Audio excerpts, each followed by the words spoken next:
سلام تماشابینان گرامی، خلاصه خبرهای مهم 13 نوامبر تاجیکستان را از پایگاه خبری بامداد برایتان پیشکش میکنیم. شروع میکنیم از یک نگاه کوتاه به سرخط خبر مهم روز در این برنامه. عضو تیم ملی تاجیکستان را یک روز پیش از چمپیونات جهان به خدمت بردند. جزادهی تاجیکی از منصب گرفتند و منصب بلندتر دادند. در رشت یک زن 65 ساله را به اوباشی ایبدار میکنند. مرگ یک سرباز تاجیک در اسفره از سرش تیر خورده بود. بازداشت یک شهروند تاجیکستان در شهر خارکوف اوکراین. باز یک حالت نوی سرایت به کرونا ویروس در تاجیکستان. هلاکت یک کودک 6 ساله در زیر چرخ ماشین اوپل در فرخار. و اکنون تفصیلات خبرها. ماجرای باباخان میرزازاده عضو تیم ملی گشتین سامبوی تاجیکستان که میبایست کشور را در چمپیونات جهان در تاشکند که این شب و روز دوام دارد، ماجرایی است که باید سر چند نفر را بخورد. به عقیده مخلصان گشتین آنه که این ورزشگر را یک روز قبل از سفرش به چمپیونات جهان ابلاغ کرده به خدمت حربی فرستاد، باید برای این عمل به عقیده آنها هموزن خیانت به منفعت‌های کشور به جوابگری کشانیده شود. باباخان میرزازاده که ماه ایون سال جاری در چمپیونات آسیا در همان تاشکند در وزن تا 58 کیلو در مسابقات سامبوی رزمی عنوان چمپیونات آسیا را به دست آورده بود، یکی از امیدهای تیم ملی تاجیکستان به شمار میرفت. چمپیونات جهان عاید به سامبو در تاشکند از 12 تا 14 نوامبر دایر میشد و تیم تاجیکستان بنا به اطلاع خبرگزاری روسی سپوتنیک تاجیکستان روز 11 نوامبر با اتوبوس از طریق گذرگاه سرحدی فاتح آباد به تاشکند سفر کرد. تاجیکستان را در چمپیونات جهان باید 14 پهلوان نمایندگی میکردند، ولی تیم ملی به تاشکند تنها 13 نفر را برده توانست. باباخان میرزازاده را طور پیوندانش به سپوتنیک خبر دادند. یک روز قبل از سفر تاشکند کارمندان کمیساریات حربی سوخت از خانه استقامتیش از خوجند گرفته به خدمت بردند. هرچند فهمانده شد که این ورزشگر باید پگاه کشور را در چمپیونات جهان در شهر تاشکند نمایندگی کند، کارمندان کمیساریات حربی گوش نکردند. میرزازاده را به بینای کمیساریات بردند، گفت یکی از پیوندان ورزشگر. خبری به خدمت بردن میرزازاده را یکی از رهبران تیم ملی تاجیکستان نیز تصدیق کرده گفته است فدراسیون سامبو نام و نسب باباخان میرزازاده را در قطار 13 ورزشگر دیگر برای اشتراک در چمپیونات جهان در تاشکند تصدیق کرده بود، ولی بعد به خدمت بردن این ورزشگر در صف آنها یک اشتراکچی مسابقه کم شد. باباخان میرزازاده 23 سال داشته در ناحیه کوهستان مشهد تولد شده است. باباخان میرزازاده سال گذشته دانشگاه دولتی حقوق، بیزنس و سیاست تاجیکستان در شهر خوجند را ختم کرده است. او زیر رهبری فریدون استوپیروف برادر ورزشگر نامی کامرانشاه استوپریان مشق میکرد و در وزن خود قهرمان گشتین سامبوی رزمی آسیاست. به گفته آنهایی که باباخان را میشناسند او خیلی میخواست از تاشکند نیز با مدال چمپیونات جهان برگردد، ولی کدام با عقل از کمیساریات حربی فکر کرده است که این جهان پهلوان در یگان قسمت حربی به وطن بیشتر خدمت میکند. در چمپیونات سامبوی جهان در تاشکند پهلوان تاجیک اکمالالدین کریموف در وزن تا 58 کیلو در مسابقات سامبوی ورزشی چمپیون جهان و صاحب مدال طلا شد. خوشقدم خسروف در وزن 64 کیلو صاحب مدال نقره و جای دوم شد. از دست کم 4 رهبر مقامات حفظ حقوق ناحیه سینای شهر دوشنبه که در اول ماه نوامبر با طلب پرزیدنت امامعلی رحمان و شهردار پایتخت رستم امامعلی برای پوشاندن پرونده عذاب و عقوبت مدینه محمدجانова از منصب آزاد کردند، یکیش الکی منصب نو گرفته است و منصب خیلی بلندتر از آنی که برکنارش کردند. بنا به اطلاع منابع معتمد پایگاه خبری بامداد، پادپالکوونیک اسمتزاده مشرف که تازه در اول ماه نوامبر از مقام معاون سردار شعبه وزارت کارهای داخلی 2 ناحیه سینا بنابر خنک نظری در اجرای وظیفه برکنار کرده شد، به مقام معاون سردار ریاست کارهای داخلی ولایت سوق شده است. پادپالکوونیک اسمتزاده نه فقط منصب بلندتر گرفت، بلکه رهبریت وزارت کارهای داخلی او را برای نتیجه های بلند در فعالیتش با مدال صداقت هم سزاوار گردانیده است. خبر داد یک منبع آگاه بامداد. غیر قابل فهم است، ولی متاسفانه این خبر راست است. ماشرف اسمتزاده در حقیقت به وظیفه بلندتر معاون سردار ریاست وزارت کارهای داخلی ولایت سوخت تعیین شده است. تصدیق کرد این خبر را در صحبت با بامداد یک مقام بلندپایه نهادهای حفظ حقوق که به دلیل حساسیت موضوع نشر نامش را صلاح نمیداند. یادآور میشویم مدینه محمدجانова ساکن سر دوشنبه و کارمند شرکت میگافون آخر ماه آگوست در حالت بیهوشی به بیمارخانه آورده شد. به گفته طبیبان او را چنان بوغی کردند که چند مدت به معاینه سرش اوان نرفته است و در نتیجه یک قسم مغز سر مدینه از کار مانده است. این قضیه وقت مورد توجه قرار گرفت که فعالان جامعه شهروندی برابران کشور مراجعت کردند و جریان تفتیش را رستم امامعلی شخصا زیر نظارت خود گرفت. روز 2 نوامبر باشد پرزیدنت امامعلی رحمان این موضوع را در جلسه حکومت برداشت و طلب کرد که تمام منصبدارانی که به کروپسیا راه داده پوره گرفتند و این پرونده را پوشاندند به جوابگری کشانیده شوند. تحقیقات بعدی معلوم کرد که مقامات نوحه سینا ماه سپتامبر اعمال گمانبرشونده اساسی عزیزه دولتوف و همسر قانونی پرویز دولتوف یک مقام بلندپایه شرکت میگافون و دوست پسر مدینه را به قانون عفو توغری کننده گشودن پرونده جنایتی به ضد او را رد کردند. در نتیجه 4 مقام بلندپایه نهادهای حفظ حقوق این ناحیه سردار شعبه وزارت کارهای داخلی ناحیه سینا ظفر اسماعیل زاده، معاون اول دادستانی ناحیه سینا سهراب سلیم زاده، معاون سردار شعبه وزارت کارهای داخلی 2 ناحیه سینا ماشرف اسمتزاده و پدپلکوونیک شکور رحیموف، معاون سردار شعبه تفتیشات شعبه وزارت کارهای داخلی 2 ناحیه سینا که تا رساندن به مرحله عفو مفتش نخستین قضیه عذاب و عقوبت مدینه محمدجانова بوده است، برای نقشهشان در پوشاندن پرونده مدینه از منصبهایشان برکنار کرده شدند. منابع بامداد میگوید به منصب خیلی بلندتر رسیدن اسمتزاده نشان میدهد که برکنار شده های دیگر هم میتوانند خیلی زود به سر دیگ برگردند. ظفر اسماعیل زاده هم حالا در اختیار کادرها قرار دارد و برایش یگان مقام نو میجویند. سهراب سلیم زاده که طوری میدانیم سال 2018 نیز با جرم کروپسیا از مقام معاون دادستان حربی گارنیزون سوخت برکنار کرده شده بود، ولی بعد چنده به مقام معاون اول پروکورور ناحیه سینا رسید. به زودی خواهیم دید که کشته سلیم زاده و دیگر منصبداران برای پوشاندن پرونده مدینه برکنار شده در کدام منصب‌های نو لنگر خواهم پرداخت. تاجیکستان است اینجا، گفت با کنایه یکی از همصحبتان بامداد در مقامات حفظ حقوق. مفجگل غریبووا یک زن 65 ساله از دهه یشم ناحیه رشت اینک 2 روز باز پی هم در ریاست منطقوی کارهای داخلی وادی رشت در چارچوب یک پرونده عفوباشی تحت بازپرسی قرار دارد. فراد خدایاروف پسر مفجگل غریبووا روز 13 نوامبر به پایگاه خبری بامداد گفت مادرم را روز 12 نوامبر تا بیگاه بازپرسی کرده تنها بعد رسیدنشان به خانه جواب دادند. امروز هم از صبح به بازپرسی رفته تنها بعد ساعت 3 به خانه برگشت، گفت فراد خدایاروف. او میگوید نسبت به مادرش هم بر اساس قسم 3 ماده 237 با اتهام عفوباشی پرونده جنایتی گشودند. مقامات ملیسه رشت این خبر را تا حال تصدیق یا رد نکردند، ولی قبلا تصدیق کرده بودند که در پی یک مناقشه بین 2 اولاد در دهه یشم نسبت به جنیدالله خدایاروف فرزند مفجگل غریبووا بر اساس ماده 237 پرونده آغاز کردند و بازپرسی شاهدان ادامه دارد. خود مفجگل غریبووا نیز در مراجعتنامه ویدیویی به پرزیدنت تاجیکستان امامعلی رحمان نیز میگوید به ضدش پرونده گشودند. او میگوید من یک مادر غمزده که نبیره 21 ساله ام را کشتند، ولی مقامات به جای به حبس کشیدن قاتلان علیرضا خود من را دیله کردند. مفجگل غریبووا از امامعلی رحمان خواسته است که شخصا به قضیه قتل نبیرش دخالت کند تا همه گناهکاران به جوابگری کشیده شوند. علیرضا خدایاروف دانشجوی دانشکده آموزگاری رشت روز 12 ایول در دهه یشم با ضرب کرد به قلبش کشته شد.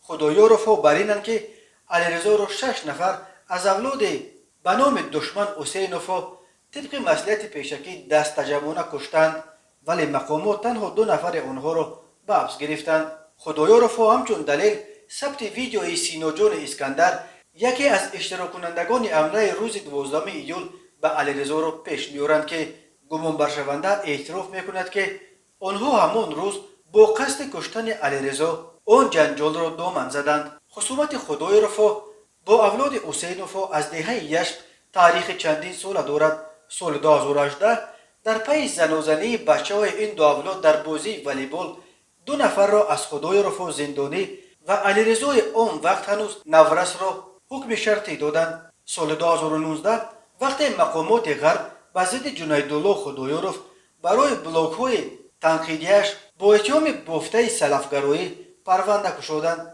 حسین وفا در آن پرونده شاهد گذاشتند و بیانات دادند که گویا در حقیقت دیده باشند که جنیدالله در وقت ادای نماز مثل سلفی ها می‌ایستاد و نمازهای سنتی را نمی‌خواند. خصومت بین این دو اولاد ماه یول سال جاری با قتل علیرضا به نقطه اوجش رسید. روز 27 اکتبر در روز مرگ منصور حمیدوف پدر رجب علی یکی از گمانبرشوندگان در قتل علیرضا، این خصومت از نو داغ و سبب گشودن پرونده با اتهام افباشی به ضد طرف دعواگر خدایارف شد. فرهاد خدایارف حادثه را چنین نقل می‌کند: آن روز مادرم از خانه اپم برمیگشت که در نزد مسجد چند نفر از آن اولاد را می‌بیند. علیشیر نصرالدین که او هم در قتل علیرضا اشتراک داشت و مادر من میگوید خوشحال شدی که عمک ما مرد. مادر من جوابش میدهد که نه، من میخواستم زنده موند و مردن پسرش رجب علی را که به قلب علیرضای من کرد زد به چشم سر ببیند و فهمد که این چقدر درد سخت است. از این گپ علیشیر به غضب آمده و مادر من حمله کرده است و به شکم و پشتش شته زده است. مادر ما افتاده و پیچیده به خانه می رود. حالا باشد او را گناهکار کرده ایستادند که گویا این زن 65 ساله علیشیر نصرالدین را با سنگ زده باشد. به کدام منطق راست میآید که یک پیرزن فرتود که مدار راه گشتن ندارد یک جوان را با سنگ بزند؟ اما به نقل طرف دیگر گویا مفجگل غریب و در حق مرده آنها حرفهای بد زده است و بعد چند پسرش جنیدالله خدایارف معتبر آمده به آنها تهدید کرده است. فرهاد خدایارف میگوید اصرار مادرش و جنیدالله به حبس همه 6 نفری که در قتل علیرضا اشتراک داشتند و مراجعت آنها به دادستانی کل و اینک به رئیس جمهور سبب شده است که مقامات نویه رشت آنها را چپ بگیرند و به ضدشان پرونده گشایند. آنها با این را میخواهند دهان ما را بندند که دعوا نکنیم، ولی تا دمی که یک جنایتکار در آزادی باشد ما از دعوای خود پس نمیگردیم. میگوید فرهاد خدایارف با چنین صورت خصومت بین دو اولاد در دهه یشت تا رفت داغ‌تر و پیچیده تر می شود. متاسفانه این خصومت الکی به خونریزی پیچید. امکان آشتی بین این دو اولاد دیگر خیلی ناچیز به نظر می رسد، ولی اگر راه حل پیدا نشود این خصومت می تواند مناقشه های نو به نوی را در پی بیارد. مفجگل غریب و هم در مراجعتش به پرزیدنت به همین اشاره می کند و می گوید که می داند که در یشم باز چی می شود. تماشابینان عزیز، یادآور می شویم خلاصه مهمترین اخبار تاجیکستان را از پایگاه خبری بامداد تماشا دارید. برنامه را ادامه می دهیم. دپارتمنت جستجوی جنایی پلیس ملی اوکراین در تلگرام کانالش خبر داد که یک شهروند تاجیکستان را که با اتهام تروریسم در جستجوی بین المللی قرار داشت در شهر خارکوف دستگیر کردند.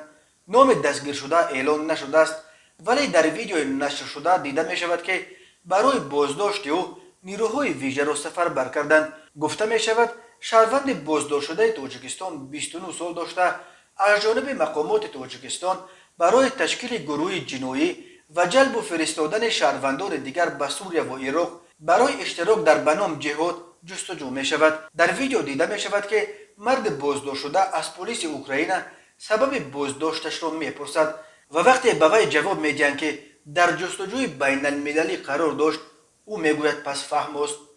خبرگزاری اوکراینی با تکیه به پلیس خبر داد که بنا به اطلاع فرستاده مقامات تاجیکستان این نفر هنوز سال 2013 به صف 2 سازمان تروریستی پیوست. بعد چند سال به سوریه و عراق فرستاده شده است، ولی آنها را در راه به خاور میانه دستگیر کردند. شهروند تاجیکستان حالا در یکی از شعبه‌های پلیس شهر خارکوف نگاه داشته شده. مسئله استردادش به تاجیکستان در دست بررسی قرار دارد. در تاجیکستان به او تا 12 سال حکم زندان تهدید میکند. حیتوف میرزا سال تولدش 2001 سرباز قسم حربی 0215 که در اسفره خدمت میکرد روز 12 نوامبر ساعت 13:45 در بیمارخانه کلینیکی ولایت سوخت از عالم چشم پوشید. این سرباز ماه سپتامبر در اسفره از سرش تیر خورده، اول در بیمارستان اسفره و از 1 اکتبر در بیمارخانه ولایتی تحت طبابت قرار داشت، ولی متاسفانه طبیبان نتوانستند جان جوان او را از مرگ نجات دهند. در سند فوت میرزا ایتوف که نسخهش به دست اداره پایگاه خبری بامداد رسید گفته می شود که این سرباز روز 1 اکتبر در بیمارخانه ولایتی سوخت با زخم آتشفشان تیر گذرنده کوسه‌خانه و مینه سر با جای داشتن مچخشوی مینه قسم فرق و پشت سر از شب با خونروی بیرونه بستری کرده شده.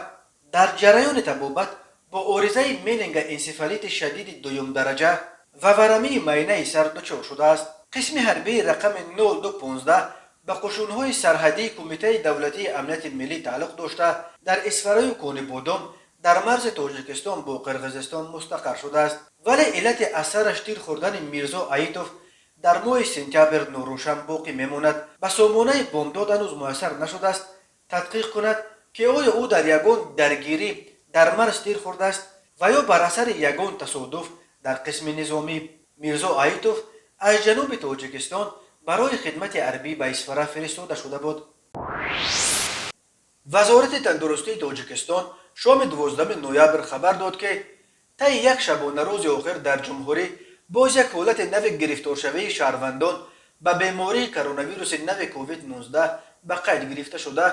در عین زمان 3 نفر از بیماری مذکور شفا یافتند.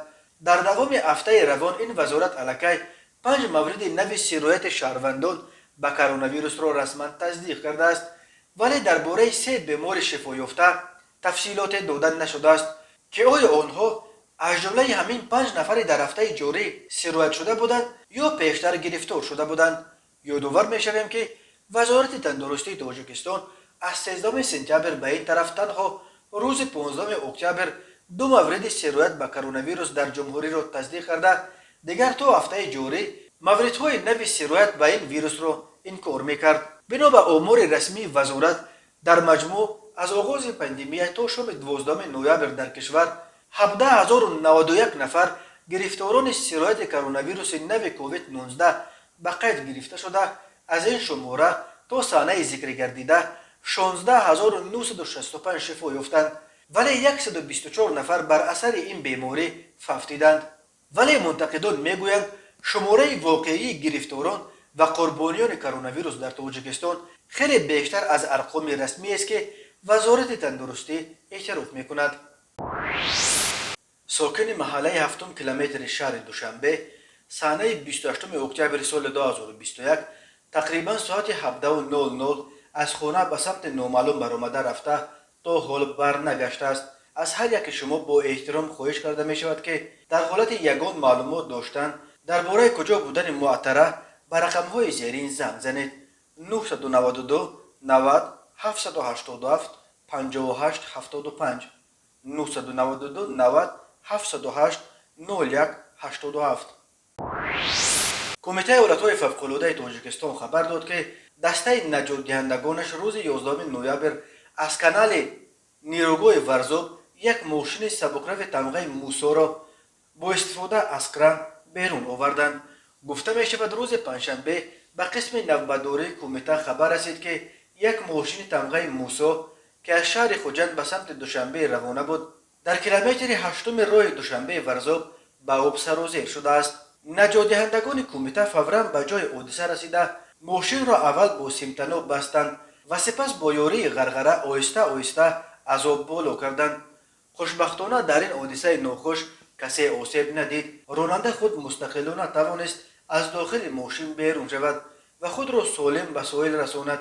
گفته می شود در خبر کمیته ایالت‌های فوق‌العاده از رانندگان خواسته است که هنگام سفر قاعده‌های بی‌خطری را رعایت نموده سرعت حرکت را بالا نبرند و جان خود و همراهان و راهگذران را به خطر ناندازند. و حالا یک مرور کوتاه به اخبار کریمینالی و حادثه‌های ناخوش روز. روز 21 نوامبر سال 2021 تخمینا ساعت 2:25 راننده автомашین تمغه اوپل استرا اشورف جمعخان سال تولدش 1975 ساکن جماعت دهات وطن نویای فرخار هنگام حرکت از سمت شورای فرخار به سمت جماعت دهات فرخار نویای مذکور در حدود دهه علاوالدین از عهده اداره واسطه نقلیات نبر آمده پیادهگرد خرسال عیسی جان مهردین سال تولدش 2015 ساکن جماعت دهات فرخار را پخش نموده است. در نتیجه خرسال عیسی جان مهردین جراحت وزن جسمانی برداشته در جای حادثه به هلاکت رسیده است.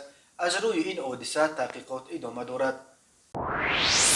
به شعبه وزارت کارهای داخلی یکی در نویای سینا با عریضه مرد 32 ساله ساکن نویای مذکور مراجعت نموده است که شب پنجم به ششم نوامبر سال 2021 تخمینا ساعت 01:20 شخص نامعلوم با راه پنهانی به انبارخانه‌اش در آمده از آنجا تجهیزات ساختمانی و قسم‌های محرک автомاشین را دزدیده از جای حادثه غیب زده است. ضرر رسانیده شده 8600 سومانی را تشکیل می‌دهد. هنگام گذرانیدن چاره‌بینی‌های اپراتیوی جستجویی از جانب کارمندان میلیتیا مرد 30 ساله ساکن امین نویه با گمان صادر نمودن جنایت دزدی دستگیر کرده شد. از روی حادثه مذکور تفتیشات ادامه دارد. تماشابینان عزیز و گرامی، این بود مرور به خلاصه چند خبر مهم امروز تاجیکستان. خبر و گزارش‌های بیشتر از تاجیکستان و درباره تاجیکستان و اطراف آن را در سامانه پایگاه خبری بامداد در این نشانه پیگیری نمایید: www.bomdad.com. خوش باشید.